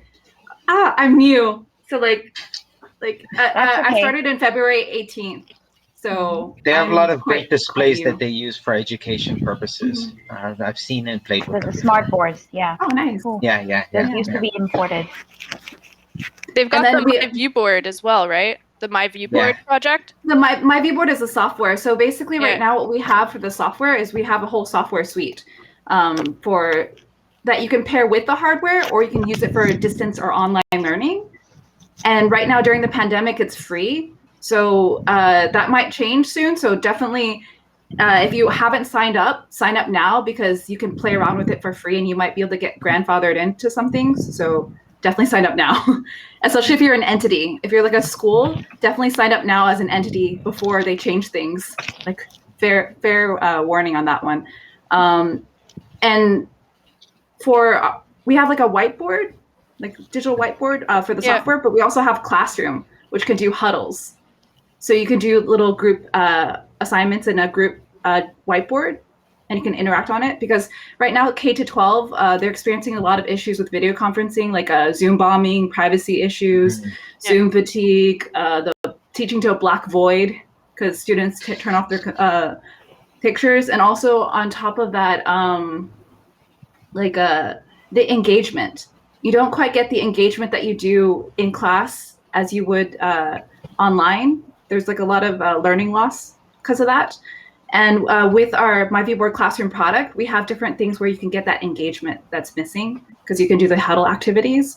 And right now, currently, one of our newish products is Clips. So, I love Clips. Clips is basically YouTube, but better. You can design. It's like ad free. It has like it's safe for students, and it's already curated. And they have like entire sample lesson plans that you can do that meets Common Core standards. And they give you like suggestions of like how to teach it, which videos you can use, what kind of homework assignments you can do with it. And then you can design your entire lesson plan on Clips itself. So you can import Google Docs, you can import Google Slides, you can import different things. And then if you're in an entity, if you sign up as an entity, you can actually send that lesson plan to other teachers. So for example, if you're a head English teacher and you design your entire lesson plan inside of Clips, you can send it to other teachers in your entity. So it makes lesson planning a breeze. So a lot of cool products that we're doing. Nice. Really nice. All right. Yeah, I've tried the whiteboard, just to quickly interject. I tried the whiteboard function, and it's really, really cool. So, nice. Yeah. So now you have a topic for your next webinar. Yeah, exactly. I've seen actually there's a few Facebook groups going, Taiwanese Facebook groups for support for parents and teachers who are like struggling to segue into the online learning, and I've seen My Viewboard recommended a few times. So that's really good. A lot of people are definitely trying to help and offer solutions, so it's very, very good. I think a few people have tuned out. I think Jeffrey left. A lot of people have had to go now, so I'm not sure if we're going to get any more questions. I'll make the rounds once again. If there are any more questions, if anyone has anything to add or wants to come on and ask something or take the mic, feel free to ping now. Otherwise, we will slowly move towards ending. Can I ask a question, since we have so many professional people here? Actually, I've been thinking to bring my key class online. And do you think should I charge it or offer it for free? And secondly, should I do it just through like this Airmeet or Zoom, or I do a pre-video ahead? What's the best result? Russ has raised his hand. I have a great suggestion because I actually did this with my team before. Right. What we did is because of this distancing and all that stuff, Yeah. and because I have different teachers, like not just in Taiwan, I have different teachers like in South America and in Europe and stuff. So I wanted to do something where we're all kind of together. Mhm. So what I did is, if you don't know, I'm kind of sitting in my home bar. Yeah. So what I Luxury did you is have. I kind of I gave everyone instructions on what to buy, and everyone, we had this like together. I would teach them how to make a cocktail Mm. while we're on Zoom, while we're conferencing. Right. So what you can do is you can actually create small packages Mm. that you can mail to people. Yeah. So they can just have them, and at a certain time you're going to say, all right, this is a class, open bottle A, bottle B, bottle C, and you can teach them, and they can do it by themselves while you are presenting it, and they have all the materials because you've already pre-made the materials for them. You've already separated into different sections. Sure. So that's something that you can do. That's something that I think would be And you fun for a think lot of people. I do it like on Zoom or like on Airmeet, or should I do it like I do a video ahead? Zoom, Hangouts, Team, it doesn't matter, because the thing is you create the package for them. Jamie? Right. It's about, yeah. I mean, I was just agreeing with what Russ said, and I think the format like almost doesn't matter as long as you're like. So one way you can make sure that you can do what I like to do sometimes, which is called like an interesting, engaging post on Facebook or on LinkedIn, where you would say, would you be interested if I put together this offer, this package? Right. If you like that, comment or like. And if Right. you get a lot of engagement on that post, then that's positive. That basically green lights you to actually spend the time to make this thing. If not, then you're like, okay, maybe I need to go back to the drawing board and tweak some things. But at least At the moment, the problem I've been facing, I got you your point, Jamie, because the problem I've been facing is when how to say, I don't have much interaction with my follower. I have the Chao Tea. I have a page. At the moment, I think I have a 700 follower. But when every time I pop in question like Jamie, what you just mentioned, like a yes no question, I hardly get response. So I'm like, I kind of posting message all the time, but just people, they only click like, but no more. That's normal. So there's two things. Number one is you can, in your call to action, ask for people to comment, not just to hit like, but also going along what Russ said earlier too, ask people in the group for help. Like if you want someone who's good at copywriting to check your post, Right. have them give it a look over, because it's sometimes when you don't get good engagement, it might mean maybe you just need to make a few tweaks to your writing. Okay. Can make all the difference. Also, if people are leaving emojis behind or like liking or something like that on your posts, and you notice that that's what they're doing, and they're not actually actively clicking on the polls or answer the questions, you could try and make the question. So it could be, I know Jamie did a post like this a while back, where you ask people to comment or to comment with a like or a love or a support, depending on the type of emoji you want for the answer that you want. You're asking a question, you're saying, if you would prefer blah, blah, blah, like this post. If you would prefer blah, blah, blah, love this post, or put in an amazed smiley or an angry smiley. Because if you see that there are people, only clicking like or reacting and giving that engagement, then encourage them to give engagement so that they also give you an answer at the same time. Sure. Yeah. I should try this way. And also because currently I'm using two language. When each posting I'm using Mandarin and English in the same time.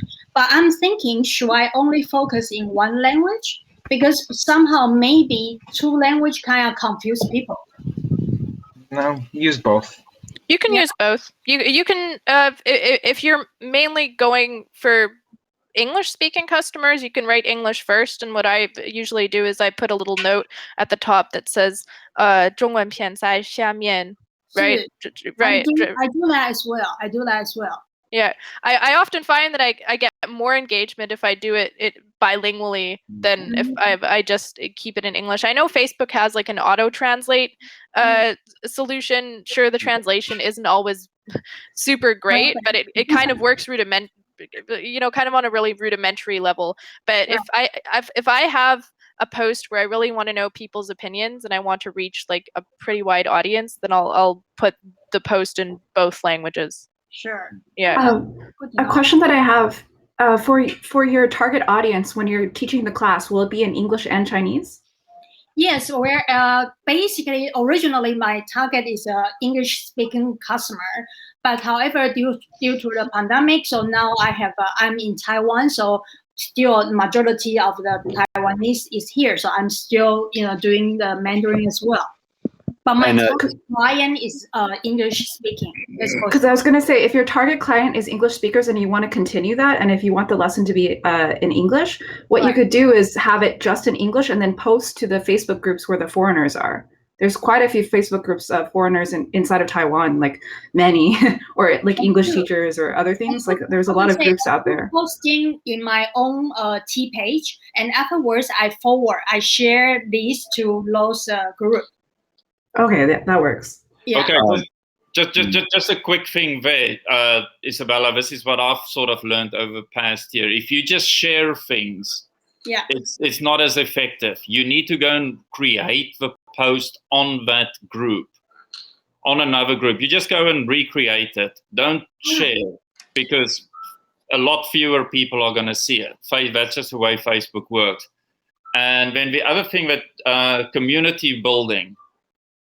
Consistency is key. You need to post things every day, and it needs to be of quality. I mean, I faltered there big time. I posted a lot of stuff every day, and we realized that Claudia actually started mentioning it to me. She said people are starting to unfollow you because you're basically spamming. So yeah, but you don't need to post every day. Right. It's more about the quality of what you post. There's like consistency and then there's quality. The consistency can mean you post once every 2 days, or you post a good blog article once a week. It's about the quality of what you're posting though. If you're like posting things 5 times a day that aren't really high quality and you're just sharing and spamming over multiple networks, people and the algorithms are both going to notice that, and you're just going to get blocked. And people are going to unfollow you, and people will also block you, and it's just not going to be great for your reputation. Yeah. I would say whatever schedule because I did experiment with this back in March, like for like 3 or 4 weeks in a row, I experimented with different posting frequencies. And believe it or not, the best week I had was when I was doing 2 posts a day. But caveat here, important disclaimer is that it's what Claudia said is I was they were well thought out, pre-scheduled posts and Facebook Lives. It's not just basically original content. So, and I'm not saying that you need to do 2 a day, but whatever schedule you come up with, stick to it. That's the key. Right. Yeah. So look, Isabella, collaboration opportunity. Patrick just posted in the live chat. He said, if you're looking for traditional Taiwanese cakes that go well with tea, you should let him know. It's his family business, and he'd like to send you samples. Lucky me. See, there you go. Patrick. Well, then, Andrew, you should come to drink the tea with me. Okay, not at the moment. I want the cakes. You can drink. Yeah, no, Andrew can drink the the tea with you virtually. I should send you guys some tea, and then together with the cake, and we can do an Airmeet again for the tea and the cake. Pairing together. Right. Yeah, exactly. Everyone on stage should get some. Right. That would be actually an absolutely awesome event. Then you can talk what we talked about here for you. You can actually put it into practice. Right. So we can do a tea testing while we have Patrick's tea, the cake. Definitely we should do that, Isabella.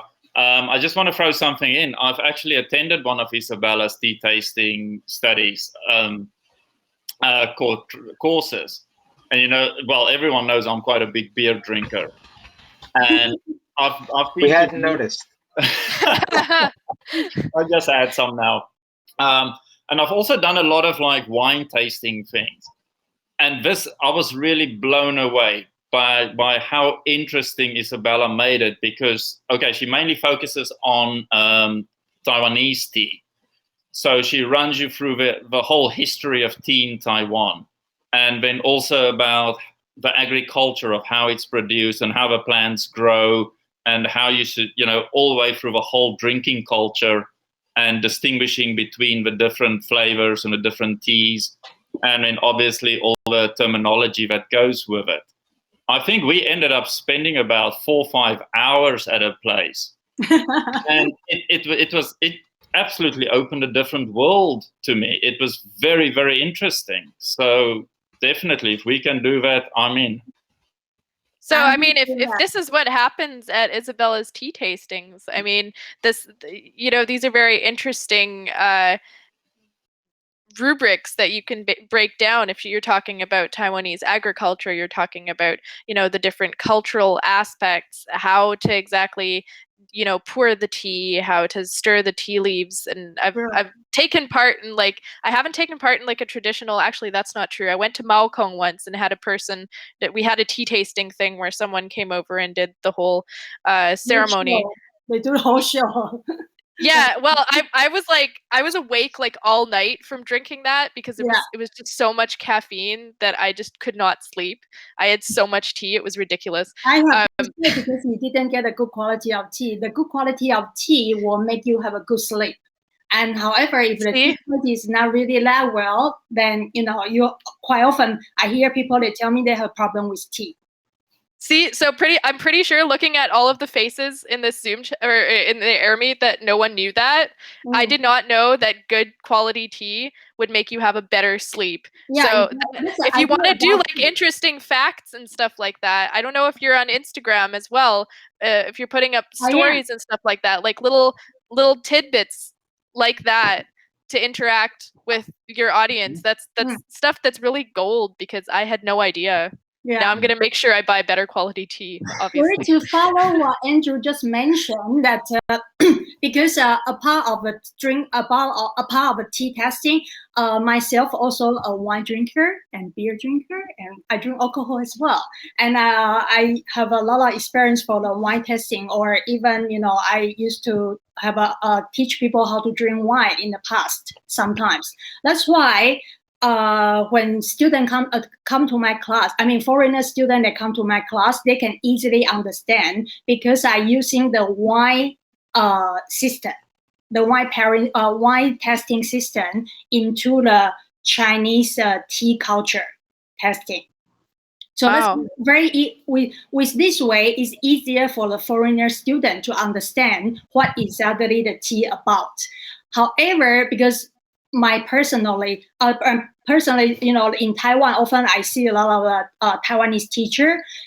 The way they teach foreigner, they still insist on using the Taiwanese way, the Taiwanese description to explain to Chinese, to the Western people.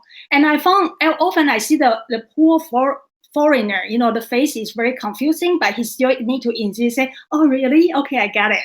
And I know you didn't get it.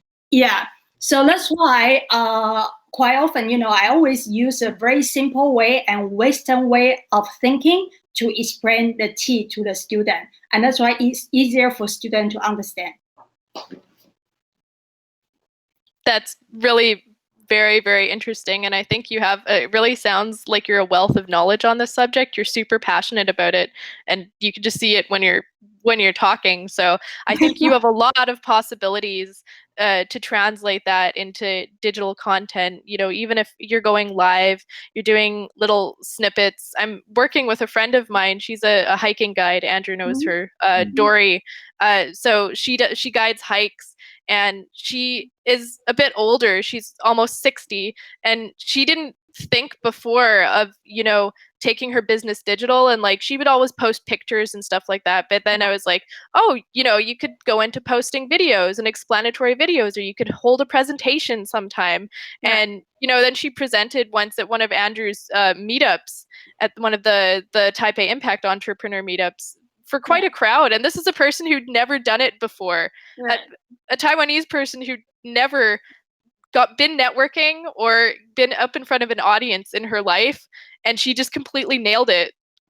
She did such a good job because she was so passionate about what she was doing that she just went in, she did it, and she got a few leads, and people wanted to hike with her. And I've gotten her now into like creating blog posts and social media content. So Nice. you see, everyone can change, and people can change their mindsets. And if you're passionate about what you do, that's definitely a good basis for that.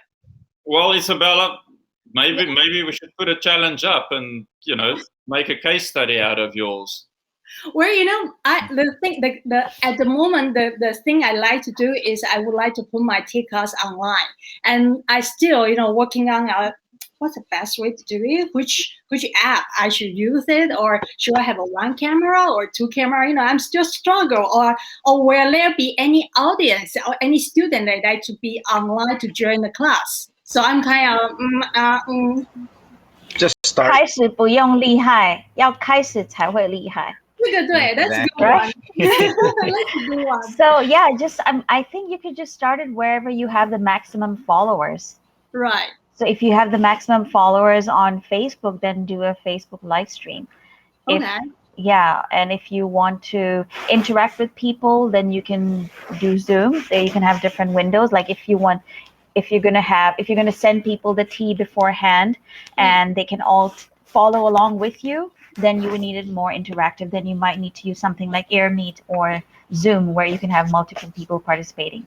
There's so many platforms, and some of them are free. I know Zoom, the free one, I think it's only 45 minutes.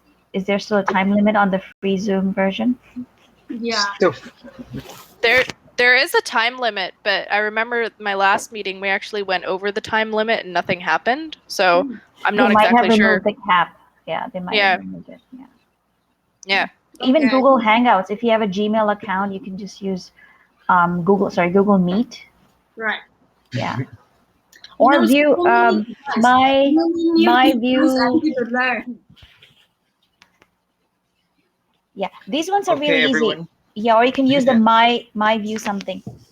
Oh, the my viewboard. My viewboard. It integrates with Zoom. Yeah. Perfect. Yeah. Okay. Thank you.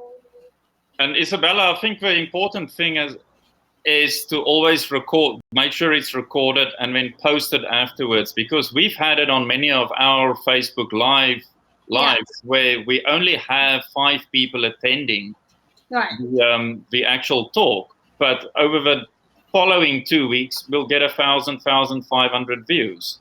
That's good. So never never feel bad if it's only 1 or 2 people or nobody there. Just roll it out and post it. Thank you. That's I understand. I get your point. It's quite important. Just do it. Perfect. All right, everyone. I'm sorry I have to hop on. I got a class at 9:30 that I got to make sure I'm prepped for. Thank you so much, Russ. So appreciate it. Yeah, it's no worries. Thanks, Russ. Cheers, man. We'll connect. Stay safe. Thank you so much for speaking, Bye-bye. Russ. Bye. Thank you. Yeah, and don't worry about the cameras. Just start with one camera. That's enough to go with. Yeah. Just start to do it. Thank you.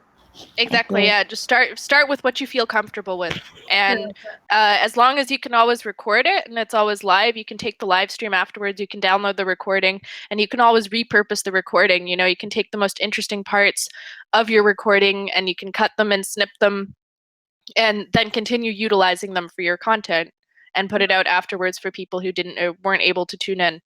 Good to know that. Okay, can I make a suggestion here? Because obviously a lot of information has been shared, and I'm sure Isabella, it's a little bit overwhelming, and still there's a lot of legwork that you must do for it. Is how can we set up sort of a system in order to make her situation, turn it into a case study, if you're up for it, Isabella? Where, you can post your questions and then we can all pitch in and give advice and say, well, try this out or use this or don't do this. What system can we set up? Jamie, you're normally good with. I think he already Jamie actually left. He had to silently bow out. He had something Claudia, to do. you're very tech savvy. Could we create a line group for this event? Could we create like a line group? A line group? line group can work, but I'm also thinking more in the sense of, depends on, Isabella, on how public you want it. Obviously, the more eyeballs, the better. But is it possible sort of on Facebook, for instance, in our group where we have a discussion about Isabella's business, and if she has a question, she puts it up and we can pitch in? You can make it an event, maybe. Like a 1 month event. And then we discuss from there. There can be discussions under the event. Oh, that's interesting. Or you could start something. You could do a longer event, or you could start something like blogging. Not necessarily long blogs, but kind of microblogging. You're chronicling almost your experiences. You're starting. How are you starting? You post a Facebook post or post a social media post to what you're currently doing at the moment in order to bring your tea business online. What are the steps that you're going through? Who are the people that are helping? What are you working on? And kind of chronicle your journey, almost your steps. You're saying, I'm here. I have this brick and mortar business that was mostly offline before the pandemic, and now I'm forced to rethink and put myself out there and ask for help and go online. And if you do this in English and in Chinese, and I think mainly even in Chinese, it will empower a lot of Taiwanese people who are, maybe in the same boat as you, who don't want to ask for help or can't feel like they can't ask for help, or maybe, feel too intimidated to start something on their own, to maybe follow suit and reach out to you. And maybe that way we can also with Isabella and her cool tea project, we can also reach other people. Yeah, where I think so you mean I start to write a blog? But no, it doesn't necessarily need to be. I don't know if do you have a website outside of Facebook? Like your own website? I'm using Facebook at the moment, and that's what. No, I don't have a website. So if you're not ready and set on starting a website right now, then start on Facebook and on Instagram. Facebook and Instagram is pretty good because you can cross post. I have a both. I'm using both. Yeah, and you have your followers, you have people who are going to follow you. You're going to grow. You can also post your updates in Andrew's group, and once you start setting up your events and doing these things, you're also going to be posting in other groups. So that's how you'll slowly increase your following as well. Sure, that's good to know that. These are just this doesn't have to be like the end all. These are just suggestions. We can pool the suggestions. You can feel free to reach out to us afterwards and see how to get yourself started with that. Right. But I, for one, I'm really interested in taking part in an online tea tasting. Oh, good. I should start one class soon then. Yeah, absolutely. And then we can be your scapegoats. Yeah, exactly. Or the first, you guys need to join the tea page, the Facebook tea page. Can you share the link? Share the link. Yeah. Yeah. In the chat. Let me see how I'm gonna do it. It's Chao Cha, right? Chao Cha tea. Chao Cha tea. Or in the messenger group chat is fine too.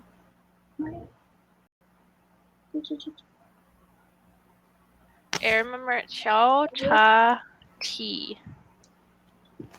I'll just write it first, and if you find the link, you can pop it in there. I think if you search Chao Cha tea on Facebook, it pretty much pops up.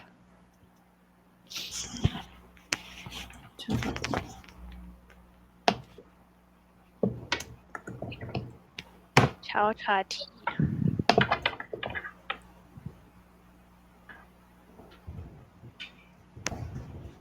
And of course, Patrick can send in his typical Taiwanese cakes as well. And then we'll have both. Yeah, here's a link. Isabella, if I can throw something in so long, start making a list of all the questions and concerns you have. and we can throw it out. We can put it up and get the community to start contributing and giving their advice and information. Sure. And it also gets eyeballs. People love giving their advice and being part of a forward-moving project. Yeah. So please, that's what our whole Impact Entrepreneur Group is about. Is about helping people. I'm actually a bit sad that not enough people are really making use of a group to grow their businesses. Right. Okay. I think there's always like a fine line. Sorry, what we were talking about before. There's always like the fine line between spamming and being able to like craft and write, good posts that engage the audience and that don't come across as I'm just trying to sell my product. And because a lot of people were saying, they struggle with the branding and the marketing aspect of things. A lot of people also struggle with content writing. So if they want to post something about themselves, sometimes it comes across as just like, a very blatant kind of salesy pitch where maybe they personally don't really want that, but they don't know how else to do it. Mm. So that's where what Russ was saying, it helps. It pays to ask for help. That's why we have the moderation and the group turned on. If we see something that comes across really salesy, I'll like go in and message the person privately and be like, look, is this really what you want to say? Maybe we can reword it a bit and, help get your message out there without, people looking at it and thinking, maybe it's not coming across right. Yeah. I have a suggestion for people because I have a few friends that are introverts and they're very like shy. So like they want to ask for help sometimes, but it's hard for them to like break out of their like own fears and shyness to like go ask for that help. So a suggestion for people who may have that issue, there's like Coursera courses and different things if like for digital marketing or other things, like if you are branding, like there's different courses that you can take and you can even like, a lot of them are actually free right now. So you can even go take those courses and like pick and choose what you're interested in. For the people that are like a bit uncomfortable about asking for help, that's another option that they could go, I guess, to do. Yeah, I think that's a really great idea. And, maximizing on all the online courses that are out there right now, that's a thing that we maybe didn't really touch on. Educating yourself and how to do better. That also ties in with consistency because you definitely need to be consistent, A, in your work, but B, if you want to continue to educate yourself, you need to like find that time a day, regardless of when it is. If you're more of a morning person or an evening person, to just take, those 45 minutes or those 30 minutes out of your day to do like a bit of micro learning, sit down, do like a small increment of studying and courses on something that you feel very strongly about that's going to help impact your business. For example, digital marketing or, how to do sales as an introvert, stuff like that. I'm an introvert as well, and I do struggle with like sales and closing sales. And I think that's the thing that a lot of more introverted people struggle with. But I think there are a lot of resources out there that'll definitely inspire you to learn and be better. That's true. Yeah, I think what I'll do is I will put down the question I have so far, or what kind of technique issue. Basically, the thing I have is about the technique issue from the computer thing. So I will put it down, and perhaps I can find some solution from the team. Yeah, absolutely. Patrick actually is saying he spends the first 2 hours of every day learning new skills. So that's a cool, consistent thing to do. You get up, you make yourself a cup of coffee, spend 2 hours learning new skills, and then the rest of the day working and implementing those new skills that you learned. That's and he says that LinkedIn learning is pretty great. Are you on LinkedIn at all, Isabella? No, I'm not. That's something I'm missing. There's another new things I need to learn. I'm on Facebook, I'm on Instagram, and that's all. Because otherwise, before I was on Twitter or something, but it's getting too much. Then I said, forget it. I only focus on these two. LinkedIn is good because it gives you a very professional image, like an expert in the field. Yep. Yeah. Okay. Then new things I need to learn. Exactly. Maybe like for the rest of the week, your skill learning in the morning or in the evening or wherever you do it, you could look into LinkedIn a bit and see how that would benefit your business because, tea drinking is a relaxing thing. A lot of busy business professionals would maybe want to maximize on that as well. And LinkedIn is full of those types of people. Right. So, yeah. Okay. A new thing to learn tomorrow, from tomorrow. Awesome. It takes time. It takes time, but now we're all at home and we have nothing but time. Okay. Where I still need to go to work. Well, when you're not going to work, you're at home and you have nothing but time. Exactly. Yeah, I think it shouldn't be an issue to take, at least just 1 hour, half an hour out of your day to look into learning new skills. Sure. On that note, I'd say that we are pretty much 1 minute before the end of our fireside chat, and a lot of people have signed off, but I'd like to thank you all for coming and for attending on such short notice. It was great. Andrew, thanks for reaching out to all the speakers. Thank you so much, Priya. I know you're super, super busy, and for being like here. My fireside. Like your background is all it's got kind of the indirect lighting and it actually does look super cozy. Are you at work or at home? It's a home office. Oh, okay. And I had to work around the non-virtual background. So my son helped me set this up.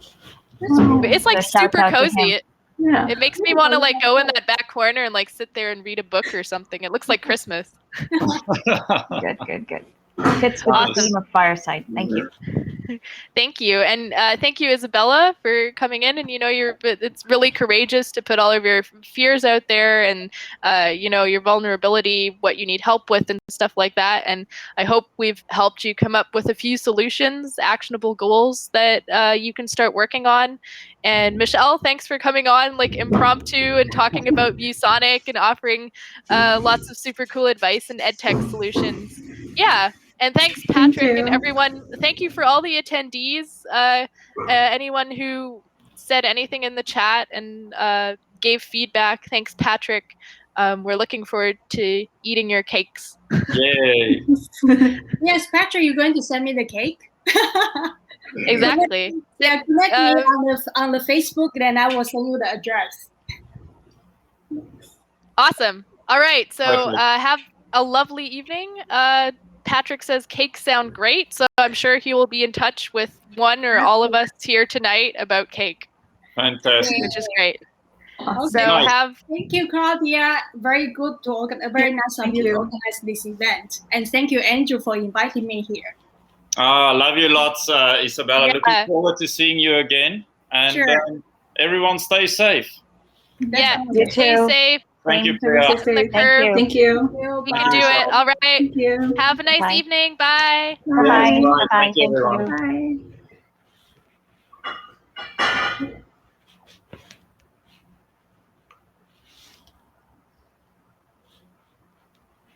I'm not sure how to leave. There's an exit button on the bottom right. I just found that's where it is. Yeah. Thank you. Bye-bye. Bye.